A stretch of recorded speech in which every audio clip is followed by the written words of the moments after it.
আসসালামু আলাইকুম, welcome to physics mentors. গত লেকচারে আমি দেখিয়েছিলাম অধ্যায় নং 15 এর লেকচার 1 এবং লেকচার 2। আজকে দেখাবো লেকচার 3। এগুলা মোস্ট ইম্পর্টেন্ট, এগুলা থেকে প্রতি বছর চলে আসে, কেউ মিস দিবা না, কেউ মিস দিবা না। চলো দেখে নিই তাহলে। দেখো, এর আগের লেকচারে মানে লেকচার নং 2 এ তোমাকে আমি এটা দেখিয়েছিলাম।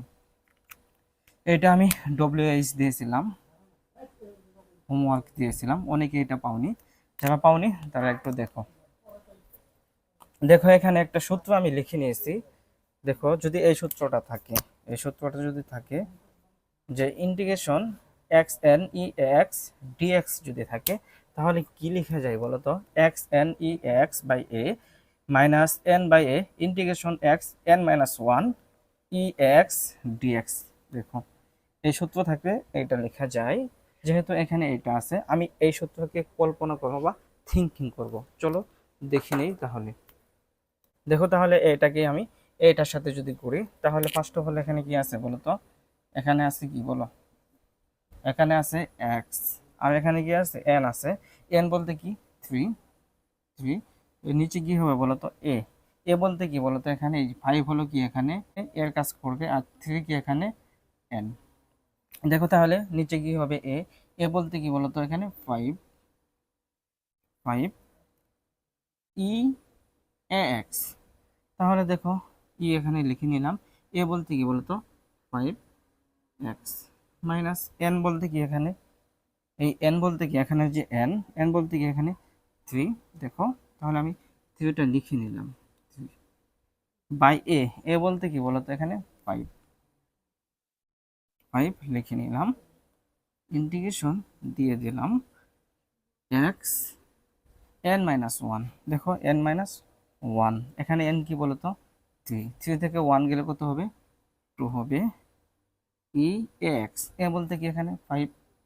Five x dx. দেখো, খুব সহজভাবে তোমাকে বোঝাইলাম, আশা করি তুমি বুঝতে পেরেছো।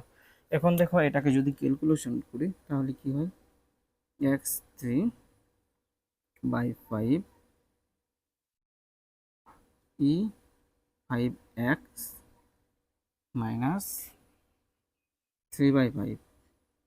দেখো, এটাকে যদি আমি আবার এই সূত্রে ফেলিয়ে দিই, এই সূত্রে যদি আমি এটাকে আবার ফেলাই, তাহলে কি হয়? এখানে একটা ব্র্যাকেট দিবা। দেখো, এই সূত্রে যদি কল্পনা করি সেম ভাবে, তাহলে কি হবে বলতো? এক্স এন বাই কি হবে বলতো? এখানে এ। এ বলতে কি এখানে ফাইভ। ফাইভ ই এক্স। এ বলতে কি ফাইভ এক্স। দেখো, মাইনাস এন বলতে কি বলতো? এখানে এন বলতে, এখানে এন বলতে কি টু। টু। দেখো, বাই এ। এ বলতে কি ফাইভ। ফাইভ। বাকি থাকলো কি বলতো? ই। দেখো, এ এক্স। এ এক্স বলতে কি এখানে, এ বলতে কি এখানে ফাইভ, এক্স বলতে কি এখানে এক্সই হবে। তাহলে কি ফাইভ এক্স। আর এখানে কি আছে বলো তো? ডিএক্স আছে। Dx.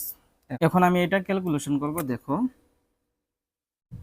X three e five x by five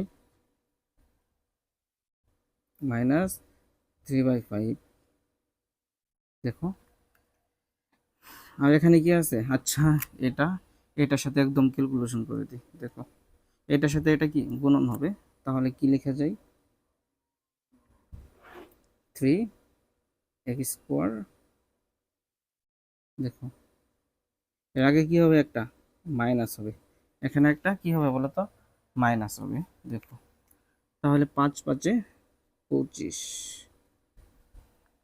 আর এখানে কি মাইনাসে মাইনাসে প্লাস। প্লাস। দেখো, তিন দুগুণে ছয়।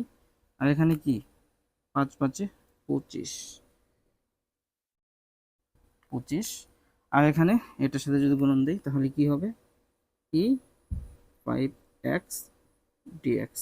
দেখো, দেখো, এটা আমি গুণন করলাম, এখানে যা আছে তাই লিখে নিলাম। এটার সাথে এটা গুণন করলাম, এখানে মাইনাস আছে, মাইনাসটা এখানে লিখে নিলাম। দেখো, এখানে মাইনাসটা লিখে নিলাম। দেখো, মাইনাস। এটার সাথে এটা গুণন দিয়েছি, 5 × 5 = 25 লিখে নিয়েছি।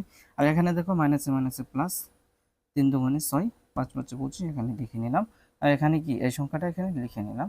দেখো একদম ইজি, এটা একটু প্র্যাকটিস করবে বাবা। বইয়ে এটা আবার করছে, এটা করার কোনো প্রয়োজন নেই। আশা করি তুমি বুঝতে পারছো, এতটুকু দিলেই এনাফ। দেখো কোনো জায়গায় সমস্যা হলে আমাকে বলবা, আমি তোমাদেরকে বুঝিয়ে দেবো। এরপর দেখা হবে অন্য কোনো টপিকে।